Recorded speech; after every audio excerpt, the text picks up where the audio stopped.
категорически против расширения НАТО за счет новых членов на Востоке, потому что это, представляет для нас общую угрозу дальнейшее распространение НАТО к нашим границам. Не мы же двигаемся к НАТО, а НАТО двигается к нам. Поэтому говорить о том, что Россия ведет себя агрессивно, по меньшей мере не соответствует здравой логике.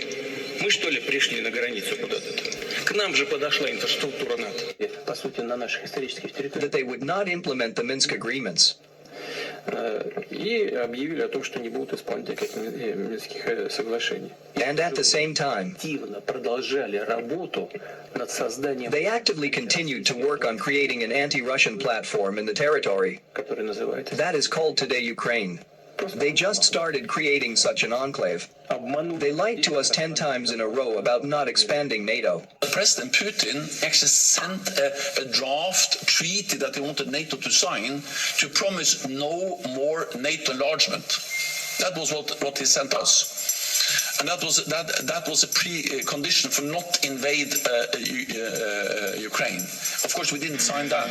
So he went to war to prevent NATO, more NATO close to his borders. Flashback. This is fundamentally not about NATO expansion. It was never about NATO enlargement. It's not about NATO. It's not about NATO expanding toward Russia. This was never about NATO. It's absolutely nothing to do with NATO expansionism. And it has nothing to do with NATO. This is not about NATO. It's not about NATO. It's not really about NATO. This is not about NATO. Seriously, it's not about NATO. This was never about NATO. It was never about NATO. Let's be honest. This doesn't have anything to do with NATO. Nothing to do with NATO at all. Yeah, he's claiming it's like security purposes, but we can see the clear reason. But NATO is not the reason. This is not about NATO expansion. This is about democratic expansion.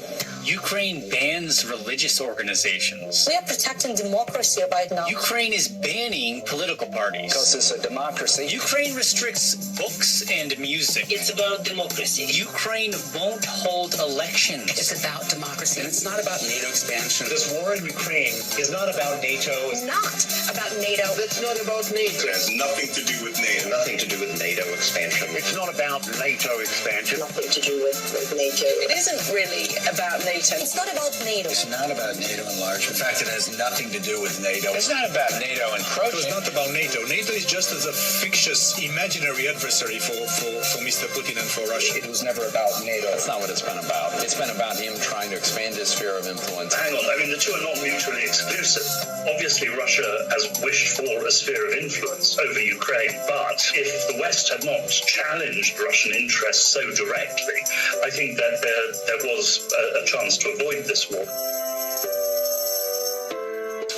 He wanted us to sign a promise never to enlarge NATO. We rejected that. The reason why Putin invaded Ukraine is because of his evil. Evil. It's about that Putin wants to rebuild Soviet empire of evil, like President Reagan told. It's about Putin being sick. It's not about how you negotiate peace with a madman, but Nobody negotiated with Hitler. People are comparing him to Hitler. And remember Hitler? He's a Hitler. We're back when the Nazis invaded Poland. This is exactly the same what Hitler was doing to Jews. This is the same. Putin will not stop. Putin is reminiscent of Hitler. Hitler. This reminds me of Hitler. Hitler. He's the new Hitler. Well, Hitler. This is about a butcher trying to kill people everywhere in the world, just not Ukraine, Syria, all over the place. I hear you. Senator Lindsey Graham, always great to talk to you. Thanks.